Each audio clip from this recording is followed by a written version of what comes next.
you guys have been sort of sheltered for many years. We never really got to talk to you guys. What's it like now sort of working for Microsoft and being able to sort of get out and talk about your games a little more than you used to?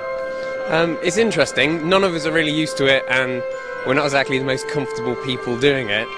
So it's a learning experience, but it's fine. It's just another part of the media now, because it seems to be everyone's a lot more interested in the teams that are actually making it, where you used to be able to just push a game out there and leave it and just kind of walk away, and then people would pick up the game. So you guys picked up an award last night for Viva Pinata. How do you feel about that? That's really good. Kind of at the end of the day, that's what we make games for. It's for people to appreciate and kind of enjoy, so it's just a good thing. I would like to see maybe in the sequel for Viva Pinata is maybe more online interaction with other people. Did you guys have a more robust online features for the game, but maybe you had to cut them at the end other than just sort of sharing the items the way it's set up now? I think the trading was the most important thing that we wanted to do, and we didn't really want to kind of confuse the issue. It was just all about the trading, and that was the one thing we wanted to put all the emphasis on. Now, sequel. You think you guys are going to end up cranking out a sequel for Viva Pinata? You have sort of the animated cartoon on TV now. It's sort of turning into this massive brand versus just a video game. Are you guys going to continue on with the series? Absolutely. We're going to continue on with the series. I mean, we've got, as you said, we've got the cartoon and we've got toys coming out and things. The team's kind of just sitting back now and relaxing kind of after the game, so we're still working out what we're going to do next.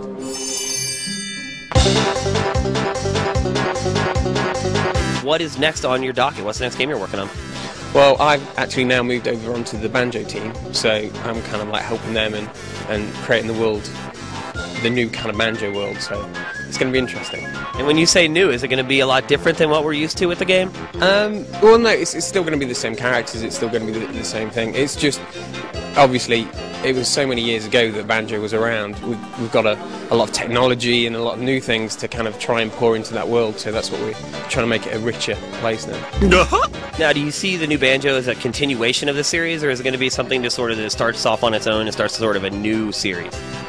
It's all part of the whole Banjo thing. It's still the same characters and the same thing, so it's a game for the people that appreciated the game years ago, and also new people that are kind of coming to the 360. Grunty going to return? You'll have to wait and see. Well, we've killed her like 3 times now, and she always seems to come back, so maybe I should just assume she is going to be back. Maybe. You can't have a Banjo game without Grunty, right? Yeah, I suppose.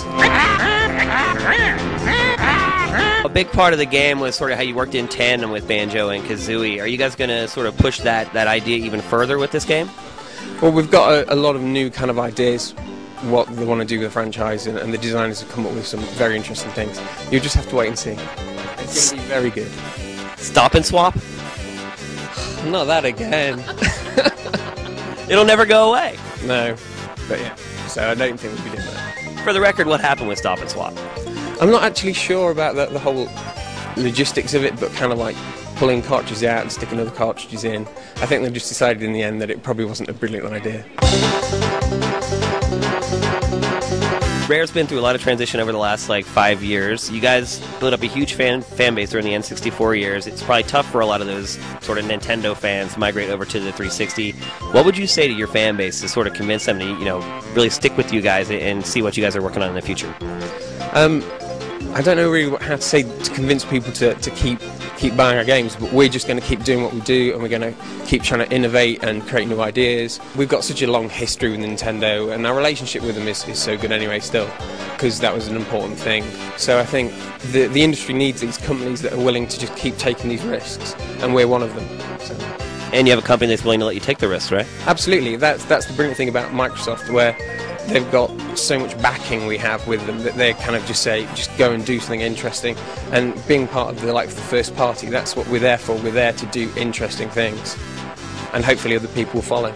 Do you sometimes feel like you're fighting an uphill battle, though, trying to create sort of family-friendly games for the 360, a platform where it's, mostly 35-year-old dudes, shooting each other online in Gears of War or something like that? Like, your games, to me, your games don't seem like a perfect fit for that platform. Do you guys ever sort of get frustrated and be like, man, if we could just make games for Nintendo platforms again, where they sort of have that built-in audience?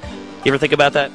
I think it's more interesting that we're trying to do the same kind of thing on the 360, because we're going to try and build that audience. And the 35-year-old guy, he's got to have a kid someday, so...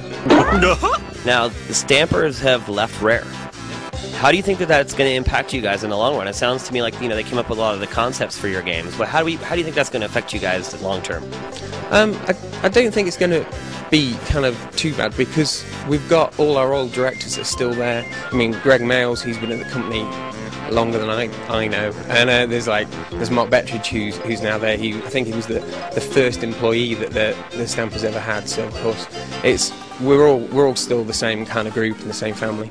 Now, how was the company run while the Stampers were there? Did they have final approval? Did they have their stamp of approval to put on every idea, or were they did they let you guys sort of run with your ideas? They kind of just let us go. I mean, obviously they had their own pet projects. It's like Viva Pinata was Tim's kind of baby that he kind of started the ball rolling. So he'd always come down and be interested to see how we were doing with it. But he kind of pretty much stood back and let us do our own thing.